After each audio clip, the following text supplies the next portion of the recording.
What up, everybody? It's Sinny, and this is Battle Ages for PS4. And today I just want to show you another complete destruction where I get over 1 million gold and give you some tips and tricks on how to do it yourself. As you see here, we're just collecting our daily treasure. It was about 300,000 gold, which is always good to do. You get it automatically as soon as you log in on the game. I was going for my shrubbery and my trees to cut that down, but I don't have any workers because they're all working right now. I got 4 of them, and they're all upgrading something right now, so I can't even cut down my trees or clean up my room like I always tell you guys to do, because all my workers are busy at the moment. So next step, of course, is to collect all your gold. Make sure it's not just sitting in your oil wells or your gold making facilities or whatever they're called in your case. Don't want it just sitting there. It's easier to get if somebody attacks you that way. And it's nice to just see how much you have anyway by collecting it whenever you can. Within reason, obviously. You don't want to collect it if there's only like 10 gold in there or whatever. But here we're going to look for an opponent. I have 2,204 trophies, so preferably somebody with less than that I know I can beat. And then the amount of gold it takes me to attack is around 300,000, maybe 250,000 gold is how much it takes me to replenish my troops after a battle. So I want to get something that's going to give me at least usually double that, because you don't want to come out with a negative amount of gold. And here we have a person that has over 1,104,600 gold. So if we get a complete destruction here, we're going to get 1.1 million gold just from this one attack we're doing. So of course we're going to find the cannons. We don't want to let any of those get off too many shots on us. So I'm going to place my radio backup there. That's like 16 tanks we just laid right on one of their cannons. And then we're going to have everybody else burst through right as close as we can get to that spot. I usually let the tanks go first, and then I let the fraggers go. I have 30 fraggers. And then we send in probably next would be the doctors, and then just the regular troops, and then more doctors, and Cleopatra in there somewhere in the middle. And then you pretty much don't have any control after that, except for with Cleopatra. But usually if you direct her to go somewhere, she just kind of like, it's not worth it. I would just let her go. Don't be ordering her around. Just let her do her own thing. Because if you try to order her to do something, she's gonna like take the long way, and then she's gonna forget what she's doing, and she's not gonna really do anything. So just let her go. Don't even tell her what to do. She's too stupid to follow orders. So pretty much just let it go once you release everything. There's nothing else you can do but watch and hope that you know, did good, and your troops will do well, and you planned ahead of time. It looks like we're gonna get a complete destruction here. We have 2 stars already. We took down their main base. We got devastating damage, and now we just have to clear out every other building to get a complete destruction 3-star, and there it is.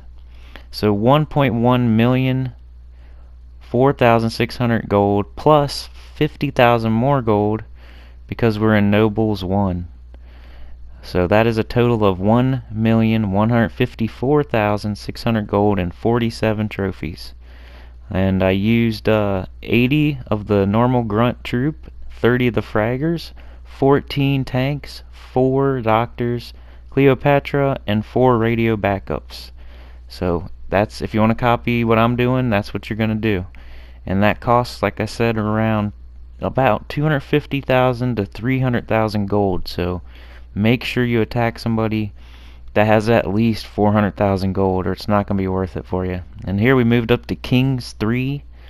So now we get 62,000 if we win a battle. I think it's if you win a battle, or it could be if you get a complete destruction. I'm not sure. I think it's if you just win, that's what you get. And to win, all you need is 1 gold star, which is devastating damage. So now we're going to replenish our troops. This is the thing that makes the game take more time, where you have to log off and wait. It's like the waiting game with this type of game. That's the one thing I hate about it. But the radio backup costs 35,000. It does 24 per second damage, 1,489 health. It drops 4 tanks. The range is 3 feet. Damage is direct. Targets land. Build time 30 minutes. Housing space 1. Primary target defenses. And it summons a small number of elite troops to cause damage from deep within enemy lines. And that's the best part about it, is you can set it inside their walls. You don't have to do it outside of the red danger zone or whatever. Like you don't have to set them outside of the red zone. You can set them inside there, and they cost 35,000 each, and it takes a half hour for each one, so it's 2 hours to replenish this troop. So that's basically how long you have between battles, is going to be 2 hours. So if you want to get the most out of this game, you got to check back every 2 hours and fight a battle, and then replenish your troops. Fight a battle, replenish your troops. You get the drift. So next up we're going to replenish our regular infantry, and I like to do 50 of these guys. The training cost is 175. They're level 14. Damage 28 per second. Health 155. Training time 35 seconds. Housing space 1. Primary target anything, so they're stupid. Range 2 feet. Short range. Damage type direct. Targets land, so they don't shoot at air targets.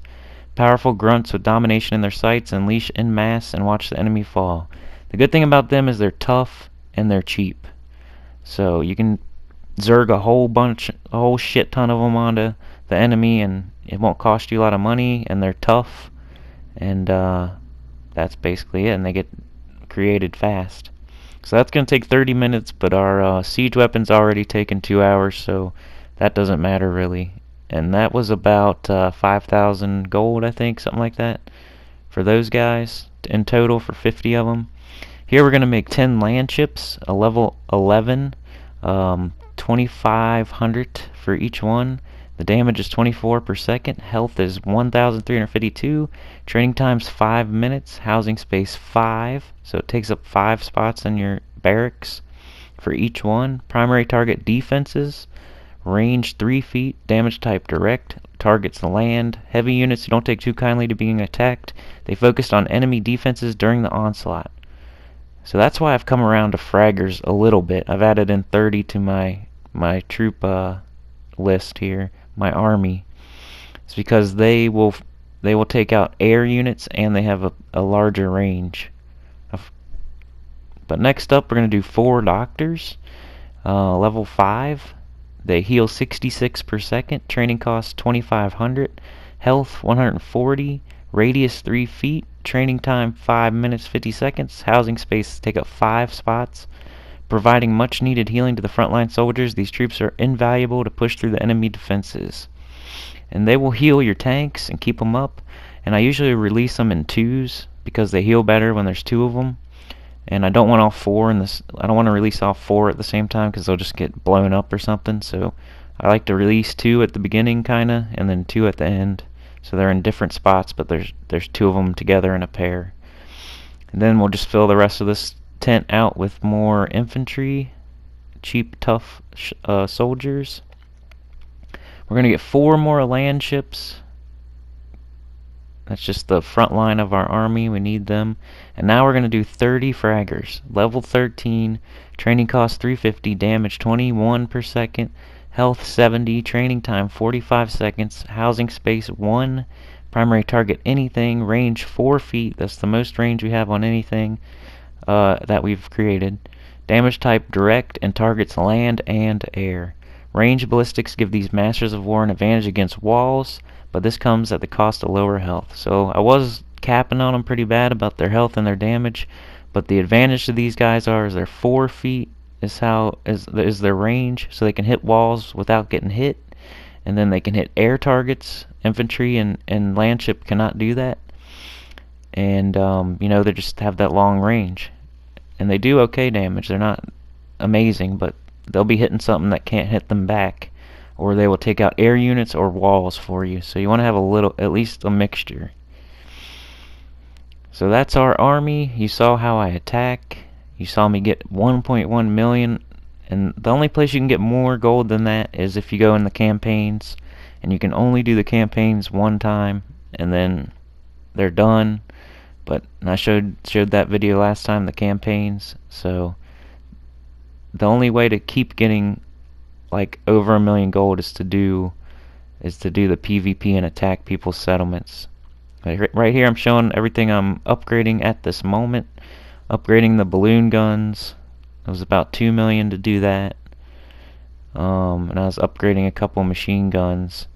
And I can't even cut down my shrubbery right now to try to go for gems, because all my workers are busy upgrading my air defenses, my balloon guns, and my machine gun here and there. And another thing you can do is, before you log off, to wait that 2 hours for that siege weapon, the radio backups, so you can attack again. What you can do is you can get your gold again. So get your gold at the beginning from your oil wells or whatever you have that produces gold. Get it at the beginning and then get it at the end. I mean, you can get it all at the end if you want, but it's nice to see what you have in case you want to upgrade something. And then get it all at the end again, just to make sure the least amount is in there possible for when you're offline waiting for the siege weapons to come back. So, but that's all I really got this time. We got 1.1 million in gold for that attack. Over that for Kings 3, the bonus we got for Kings 3. So please subscribe if you haven't, like if you have, and share and tell a friend, please. And I'll see you next time. Over 1.1 million gold just for one attack. Not bad, huh? Peace.